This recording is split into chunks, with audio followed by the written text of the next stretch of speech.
This is the Rumor Report with Angela Yee on the Breakfast Club. So listen up. All right. Well, Diddy has bought cannabis operations in New York and in two other states. He spent $185 million doing that.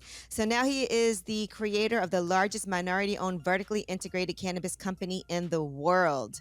All right. So he has the ability to grow and manufacture cannabis products, and he's a wholesale distributor of branded products to licensed dispensaries, and he operates retail dispensaries. He has the ability to do all of that.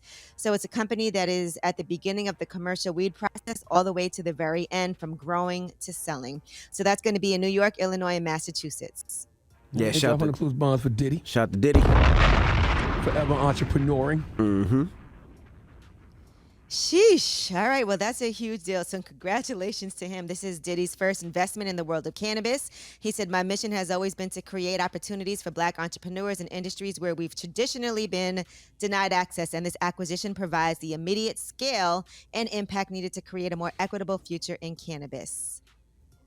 All right. Well, there you go. Congrats, Diddy. All right. And congrats to Future. He just bought a mansion in Miami. So per public records, they're saying that his new home is about 9,000 square feet of space with 7 bedrooms and 8.5 bathrooms.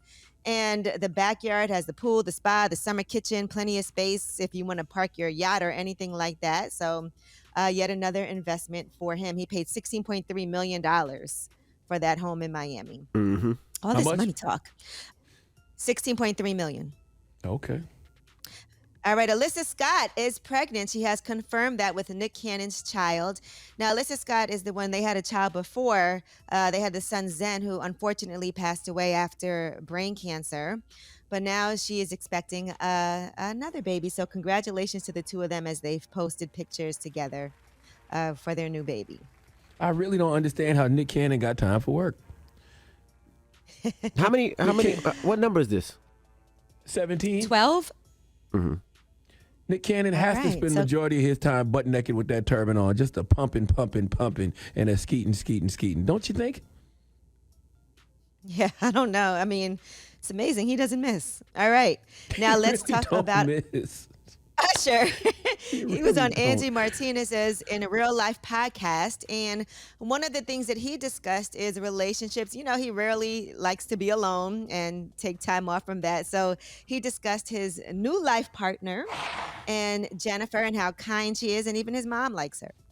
I was happy to know that you have somebody in your life that is that loved by your, by everybody. And my mama like her and love her too. Your Ain't that mama crazy? loves her. That's great. I said she like her and like love her. Oh, she likes her and love her. That's okay. hard to accomplish Yeah. that too. Those two things. But But something had to change in you to be able to even be open to that. So you had to shift something, right? sometimes you go through to get to you know what I'm saying? You go through something to get to something in life. Good friend of mine, DJ Rogers, used to say this to me all the time. He's like, yo, if there were no humps in life, there'd be nothing to get over.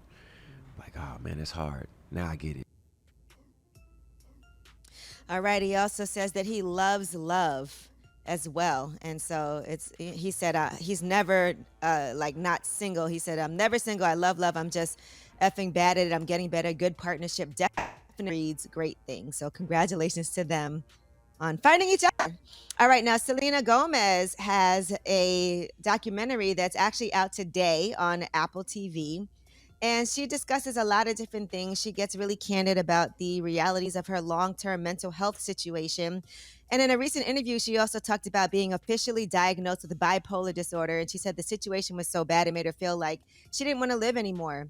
She said, "I think when I started hitting my early 20s is when it started to get really dark, when I started to feel like I was not in control of what I was feeling, whether that was really great or really bad. It would start with depression, then it would go into isolation. Then it was just me not being able to move from my bed. I didn't want anyone to talk to me. My friends would bring me food because they loved me, but none of us knew what it was." She said sometimes it was weeks I would be in bed to where even walking downstairs would get me out of breath. I thought the world would be better if I wasn't there. She said eventually she checked into 4 different mental institutions and she barely recalls that time in her life. She was heavily medicated and often felt gone from herself. But then she checked into a Massachusetts clinic. She said that was one of the best in the States.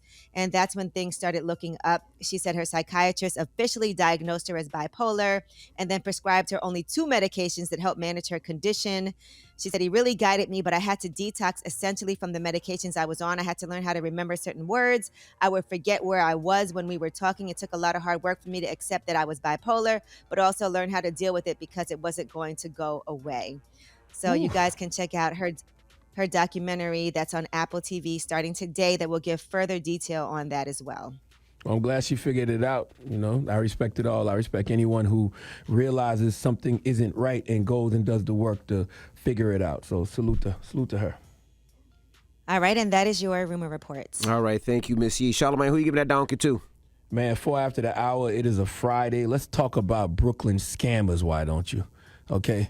Let's talk about some Brooklyn scammers. We need a Brooklyn scammer named Quashawn Burton to come to the front of the congregation. We'd like to have a word with him.